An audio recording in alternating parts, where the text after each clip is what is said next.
Hello, welcome to My Life on Paper. I am Brianna, and welcome back to Follow a Sketch February, where there's a new sketch every day of February, and it is by Steak Goddess, who is scrapping reflections on Facebook, and that is Sandy Reversky. So I am taking this sketch, and I have the pictures from when I went to a youth conference with my middle daughter, and it's kind of like taking classes. There were a whole bunch of different topics to choose from, and the one picture says create courageous conversation. So that was one of the topics that I chose to attend. So I pulled out my school papers and stickers and embellishments. Um, these are, I think I have a lot from when my kids were like in high school, and I just have one left in college, one in grad school, so I don't get to use these very often. But I do trim the photos down similar to the sketch. Um, the one is probably a 3x4 vertically that I turned on its side. I like the picture of this guy because he reminded me of Ace Ventura, if you know who that is. So I have this side view of him. I thought that was funny. But like, in case I didn't finish that thought, it's going to be a 3x4 and it's going to be vertical instead of the horizontal, and it works fine with this sketch. You can do with it as you like. I'm going to trim this piece of paper, this scrap, down a little bit to be the element that runs across the page. And mine doesn't look obviously exactly like the sketch. I've got those numbers running down the side, but it's very doable to adjust the sketch to what worked for you and to works that with the paper that you have. This is fun paper. It is like all little memo notes, and I trim it down a little bit because I wanted to keep it from going over on top of the numbers, although my photos end up kind of overlapping the photos, but that's totally okay. So here's a little bit of more of a pop of color. And then I'm looking for something to go like that little part that uh, peeks out on the top and the bottom of this background paper. So I take this kind of, I don't know, it's like a border, and I sneak it in there. Basically, I take that border and I bend it in half so I know where the half mark is. And then I just take my scissors and trim it, and we're good to go. And it fits up there perfectly, up there and down there. So I'll tuck it in. Next come the photos. So I will make sure those are fitting where I want them to. I kind of flipped the sketch in that I moved my pattern paper to the right and with the pictures on it. However, I did leave the pictures the same. So I did not reverse how the pictures are laying.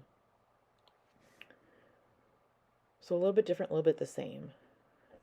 And then I'll glue those down right away once I figure out where they should go. And then at the same time, I'm adhering that pattern paper down, leaving a little bit of room so that I can sneak in those borders on the top and the bottom.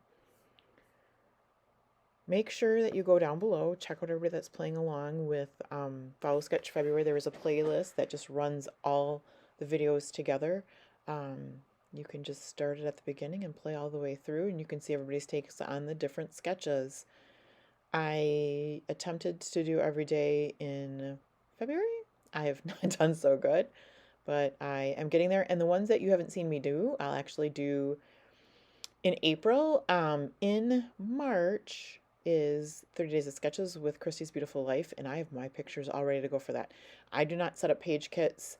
I do not pull out papers. I do not pull out embellishments. I make sure I have my pictures ready to go, and then I can be creative to use whatever I want from there. And that's the way I like to do things. So you won't be seeing me do any kits or anything like that. Um, so here are the stickers that I pulled out that I had. And first I was thinking about using this back to school. I haven't been in school for years, but, it was kind of like classes. I wasn't sure about the red on the red because you can see where that 2 is behind where it says back. I have planner stickers, and so you can see a clip on the upper right. That one that I have in my hand says project with an arrow. I'm going to pull out another clip for the other side. And then I'm going to use this little sticker that says back to school vibes. And once I use that, I don't use the back to school. I didn't want to like double up on that. So I'll tuck that in there and then decide I'm going to use homework, which makes sense too. I mean, you're learning things that you want to go home and implement. So um, homework sounded like a good idea to me. So once I get the title down, I'm going to go back to my planner stickers just for little other details around the page. Um, and I could have used like enamel dots, but I don't. Instead, I find like I've got the clip on the upper right. I'll find another clip, and then I'll find some push pins as well. What else is this? Oh, there's another clip. And then I find a little notebook that says, hey, hello, hi. Oh, there go the push pins. And this was a real stash bust for me. Because like I said, I don't have school photos that I'm doing anymore, and some of these items are pretty old. Those are the two push pins. And I should have been looking at the sketch. Now, again, you can do anything you want with a sketch, but I take the notebook that says, hey, hi, hello, and I put it right down where my journaling should be. And that was actually that little yellow on the corner there was a great place for journaling. So then I have this. This is a close to my heart. It's from an old collection. It's a Post-it note. So I was like, well, that's a perfect place to be journaling. But I'm trying to figure out where does it make sense. And there's just all that yellow over there. I don't want to cover up my push pins that I have down now. So I end up moving it kind of, it's overlapped of the border, and it's next to this hey, hello, hi notebook. And I don't have a lot to say there, so that's going to work perfectly right there.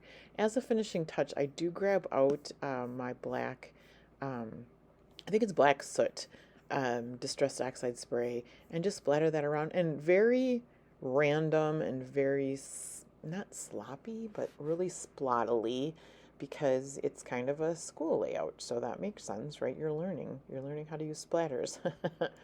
All right, that is it for me. I appreciate you watching through until the end. I hope you have a fabulous day. Please come back again soon, and I'll see you for another video.